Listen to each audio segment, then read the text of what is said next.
আসসালামু আলাইকুম। আমার পঞ্চম শ্রেণীর শিক্ষার্থীরা, আশা করি তোমরা সবাই ভালো আছো। আজকে আমি তোমাদের 2026 সালের পাঠ্যপুস্তকের আমার বাংলা বই থেকে পাঠ 5 নিয়ে চলে এসেছি। পাঠ 5-এ আছে একটা কবিতা। কবিতাটির নাম হলো ঠিক আছে। এই কবিতাটি কে লিখেছেন? লিখেছেন কবি সুকুমার বড়ুয়া।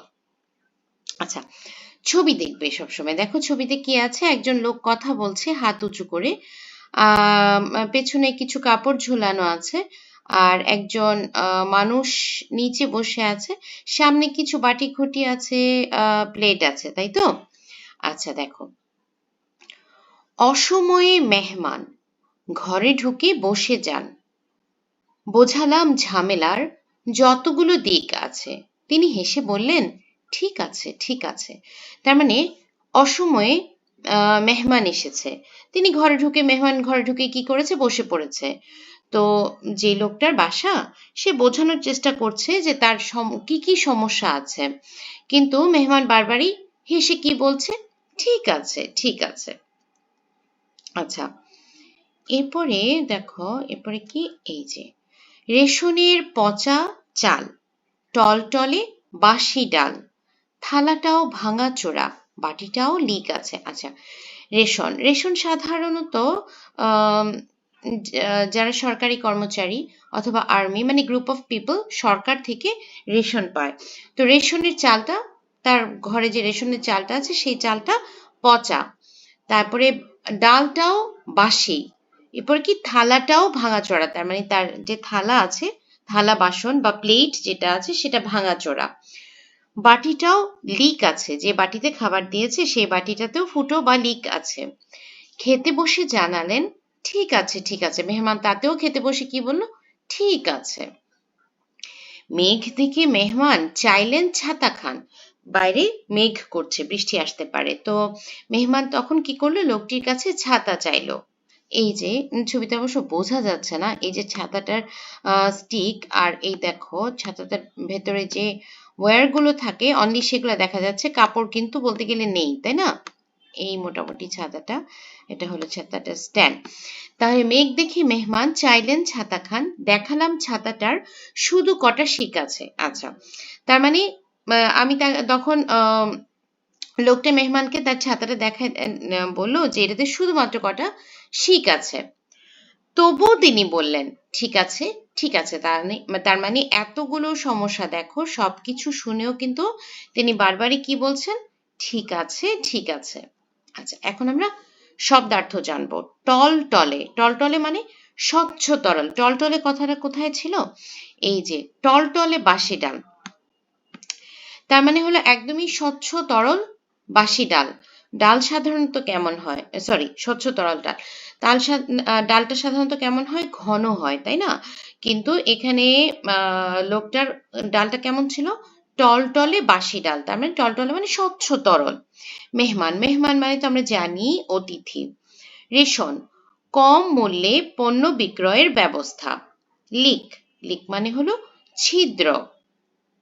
শিক, শিক মানে হলো লোহার কাঠি।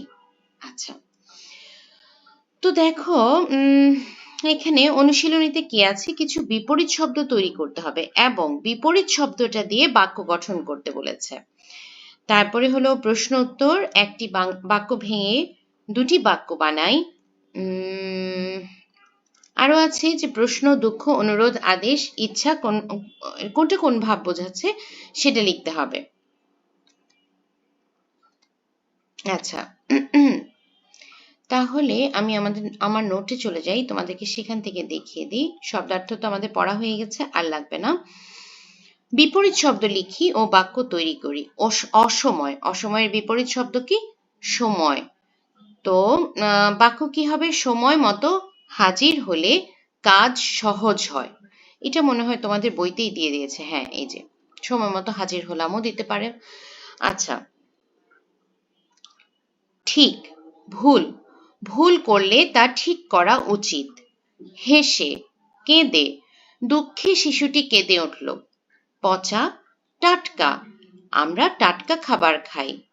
ঢোকা, বের হওয়া, সে ঘর থেকে বের হয়ে গেল।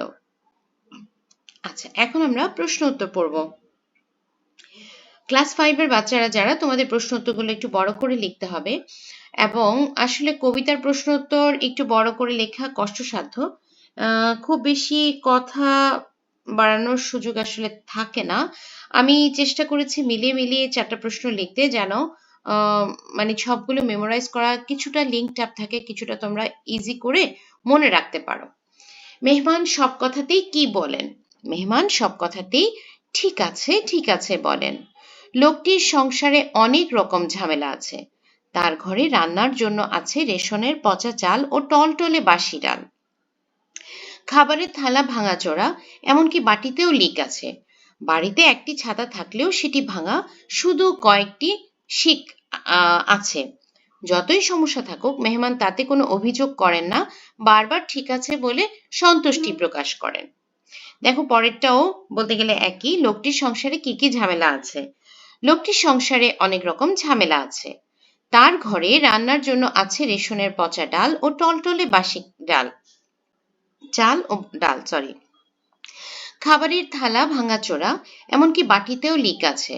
বাড়িতে একটি ছাতা থাকলেও সেটি ভাঙা, শুধু কয়েকটি শিক আছে। লোকটির সংসার খুবই দরিদ্র ও কষ্টের। এখানে শুধুমাত্র এই যে শেষের যে বাক্যটা সেটাই জুড়ে দিয়েছি, এবং প্রথম দিকে কিছু বাদ দিয়েছি আগের প্রশ্নের সাথে তুলনা করলে।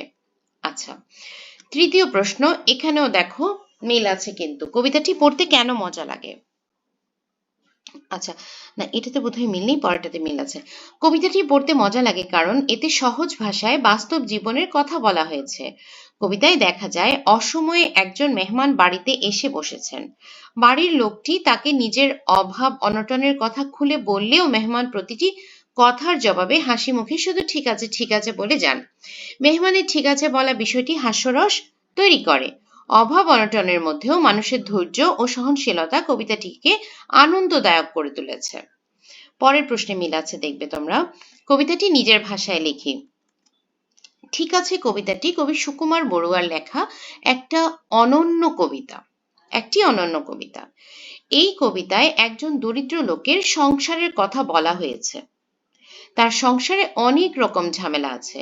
তার ঘরে হঠাৎ একজন মেহমান আসেন। বাড়ির জিনিসপত্র ও খাবার ভালো না হলেও মেহমান কোনো অভিযোগ করেন না। লোকটির ঘরে রান্নার জন্য আছে রেশনের পচা চাল ও টলটলে বাসি ডাল। খাবারের থালা ভাঙাচোরা, এমনকি বাটিতেও লিক আছে। বাড়িতে একটি ছাতা থাকলেও সেটি ভাঙা, শুধু কয়েকটি শিক আছে। এত কিছু শুনেও মেহমান সবকিছুতে ঠিক আছে বলেন। এতে বোঝা যায় অল্পে সন্তুষ্ট থাকাও একটি ভালো গুণ। তোমরা চাইলে এই প্রশ্ন উত্তরটাকে কিন্তু মূলভাব করেও লিখতে পারবে। যদি আসে তোমাদের যে ঠিক আছে কবিতাটির মূলভাব লেখো, এটাও লিখতে পারো।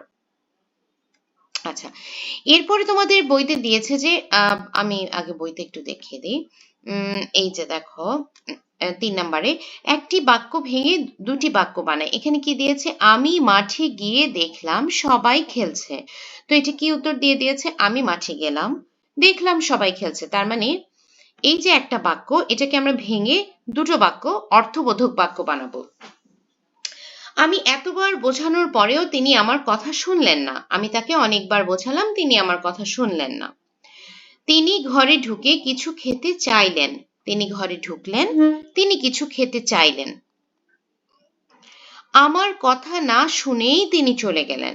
তিনি আমার কথা শুনলেন না, তিনি চলে গেলেন। তিনি খেতে বসে জানালেন সব ঠিক আছে। তিনি খেতে বসলেন, তিনি জানালেন সব ঠিক আছে। আচ্ছা, এরপরে কি দিয়েছে দেখো, কিছু বাক্য দিয়ে দিয়েছে, কয়েকটা ক্লু দিয়েছে। কি কি দিয়ে করতে হবে? প্রশ্ন, দুঃখ, অনুরোধ, আদেশ, ইচ্ছা। তো তোমাদেরকে 5টা বাক্য দেওয়া আছে। বাক্যটা পড়ে তোমাকে বুঝতে হবে যে এটাতে কোন ধরনের ভাব বোঝাতে চেয়েছে। আচ্ছা, প্রথম বাক্য কি? এভাবে সংসার চলে না। আচ্ছা, এভাবে সংসার আর চলে না হতো।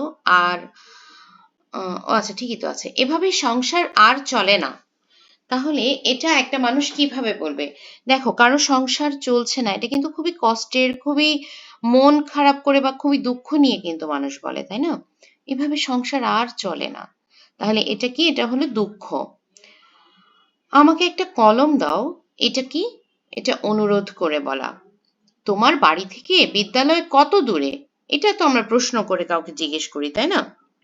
প্রশ্নবোধক সাইন দেয়াই আছে। কাউকে তুমি বললা এক্ষুনি চলে যাও, এটা কি? এটা কিন্তু আদেশ করা যে এক্ষুনি তুমি যাবে।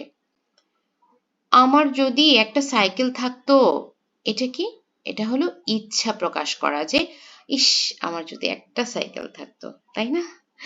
আচ্ছা, নিশ্চয়ই তোমাদেরও এরকম অনেক ইচ্ছা বা শখ আছে, তাই না বাচ্চারা? তো আমার ছোট ছোট বাচ্চারা, আমরা আজকে এই পাঠ 5 সুন্দর মতো পড়ে ফেললাম, বুঝলাম, অনুশীলনী সমাধান করলাম, এবং তোমরা চেষ্টা করবে যত তাড়াতাড়ি পারো ভিডিওটা দেখে, পুরোটা দেখে তারপর তোমরাও এটা মুখস্থ করে ফেলবে বা মেমোরাইজ করে ফেলবে। আজকের মতো এখানেই শেষ করছি। যারা যারা এখন পর্যন্ত সাবস্ক্রাইব করনি তারা সাবস্ক্রাইব করবে, আর যারা যারা সাবস্ক্রাইব করেছো একটু করে জানাবে যে ভিডিওটি তোমাদের কাজে লাগছে কিনা বা পছন্দ হচ্ছে কিনা। আজকের মতো এখানেই শেষ করছি। সবাই সুস্থ থাকো, ভালো থাকো। আল্লাহ হাফিজ।